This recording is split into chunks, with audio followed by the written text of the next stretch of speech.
میں ایک ڈاکٹر بن گیا تھا اور ڈاکٹر بن کے وہ پیتھالوجسٹ تھا، ڈاکٹر معین رحمۃ اللہ علیہ۔ وہ نشتر ملتان میں تھے تو مجھے کہتے ویکھے ہی ڈاکٹر معین، ابا جی کہتے ویکھے ہی ڈاکٹر معین کہ میں غریب جہا ہائی آج کیڈی دی عزت ہے کیڈا نہ انہیں تیرا بھی نہ بن جس۔ تو جب اس نے مجھے کہا کہ پہلے بھی پیسے ہیں کچھ اور آ جائیں گے، میں نے کہا یہ بات تو صحیح کر رہا ہے، اور ایک دفعہ زندگی میں دنیا میں آیا ہے پھر آنا نہیں، تو کیوں نہ میں یہی کروں جو یہ کہہ رہا ہے۔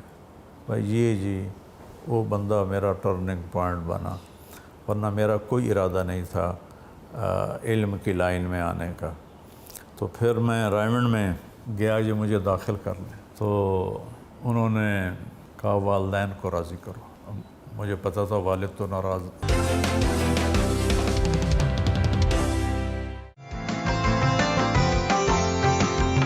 گھر سے ملحقہ جم بھی دکھایا۔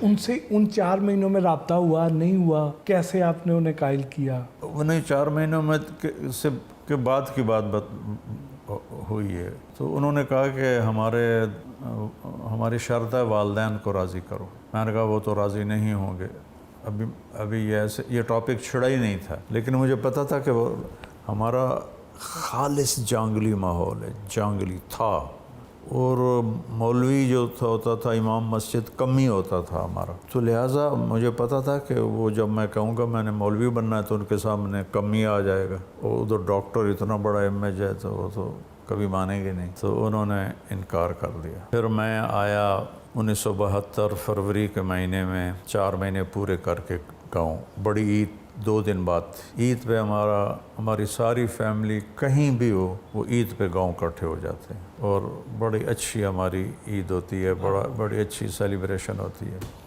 پوری فیملی، بچے بچیاں، مرد اور چھوٹے بڑے سب اکٹھے ہوتے ہیں۔ اس میں میں نے بم پھوڑ دیا، میں نے کہا میں نے مولوی بننا ہے۔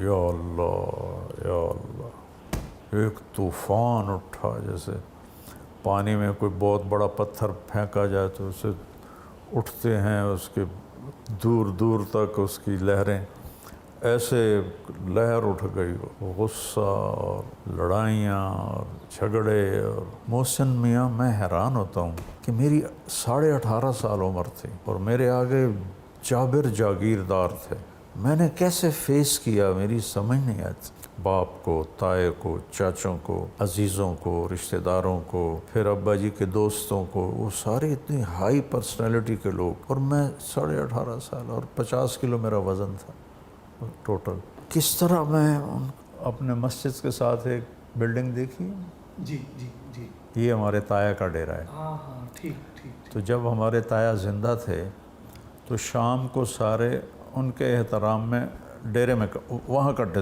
ادھر نہیں، کیونکہ میرے والد چھوٹے تھے، وہ بڑے تھے، تو وہاں سارے اکٹھے ہوتے، اور وہاں سب سے ہاٹ ٹاپک میں ہوتا تھا، اور سب باری باری آتے تھے اور غلیظ سے غلیظ بات کرتے تھے تاکہ میرا دل اٹھ جائے۔ اور ایک بات سب کی تھی، تینوں کسے پوچھنا نہیں، تینوں کسے جتی تے نہیں لکھنا، تو چھولیاں دی دال کھاونی ہے تو منگ کے کھاونا۔ یعنی دیکھو اس گاؤں میں بیٹھ کے مجھے کہہ رہے ہیں تو منگ کے کھاونا، اتنا ان کی آنکھوں پر پٹی پڑ گئی تھی جیسے میں کوئی ان کی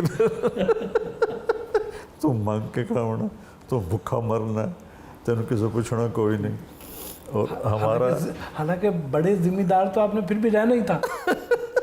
پٹی آ گئی آنکھوں پر، اتنا غصہ تھا ان کو۔ ہمارے لوکل گاؤں کا کلچر ہے کہ جو امام مسجد ہوتا تھا وہ مغرب کی نماز پڑھا کے بڑی چنگیر اٹھاتا تھا اور گھر گھر سے روٹی مانگتا تھا، پھر ہمارے گھروں میں آتا۔ آج بھی ایسا ہی ہے نا۔ تو مجھے کہتے مر تو ابو جا کے روٹی منگسیں کہ تو تینوں دال لپسی، کہ تو تینوں چھولے لپسیں، تو مر کی کرسیں۔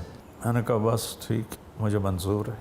تو آخر جب یہ سلسلہ طول پکڑا تو 23 نومبر 1972 میں ناشتہ کر رہا تھا، تو میرے والد انٹر ہوئے گھر میں۔ سفید کرتا تھا، سفید چادر باندھی ہوئی تھی، اس وقت شلوار کا رواج نہیں تھا، ہماری بڑی بوڑھی عورتیں چادر ہی باندھتی تھیں، چادر سفید تھی، پگڑی کھول کے انہوں نے کندھے پر رکھی ہوئی تھی۔ مجھے دیکھ کے انہوں کو ایک دم جوش چڑھا، یہ تو مولوی بننا ہے تو میرے گھروں نکل جا۔ وہ میرے ہاتھ سے نوالا گر گیا۔ پھر دوبارہ کہا یہ تو مولوی بننا ہے تو میرے گھروں نکل جا۔ میرے ٹپ ٹپ آنسو، میں اتنا حیران پریشان۔ تو میں نے کہا جی ٹھیک۔ اور میری والدہ نے مجھے ایک طرف کر کے کہا میں راضی ہوں، تو جا جدے جا بنائی۔ مجھے 300 روپیہ دیا کہ اے لے جا جدے جا۔ تو ڈالر روپے کا ہوتا تھا۔ میں نے بستر اٹھایا اور رائمنڈ چلا گیا۔ میں نے کہا جی وہاں سے تو دیس نکالا ہو گیا، اب آپ داخل کر لو۔ تو پھر وہاں میں داخل ہو گیا۔ وہاں سے پھر میرا تبلیغی علمی سفر شروع ہوا جو آج تک جاری ہے اللہ کے فضل و کرم سے۔ اللہ نے استقامت دی۔ جب میں تبلیغ میں لگا، یہ علاقہ آپ اس کو سوچ نہیں سکتے کہ یہ کیا تھا۔ جتنے راوی کے کنارے ہیں، راوی کہتا ہوں دریاؤں کے کنارے، ان پر بسنے والے ذمہ دار بڑے ظالم، بڑے جابر، رساگیر، چور رکھے ہوتے تھے۔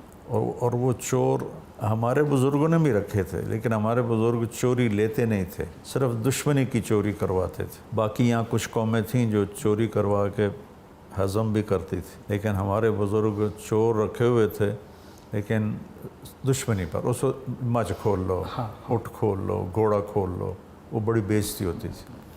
میرے دادا کے چھوٹے بھائی کا اونٹ چوری ہو گیا، اور اس وقت کچی سڑکیں ہوتی تھیں اور کھوجی ہوتے تھے۔ جی بالکل۔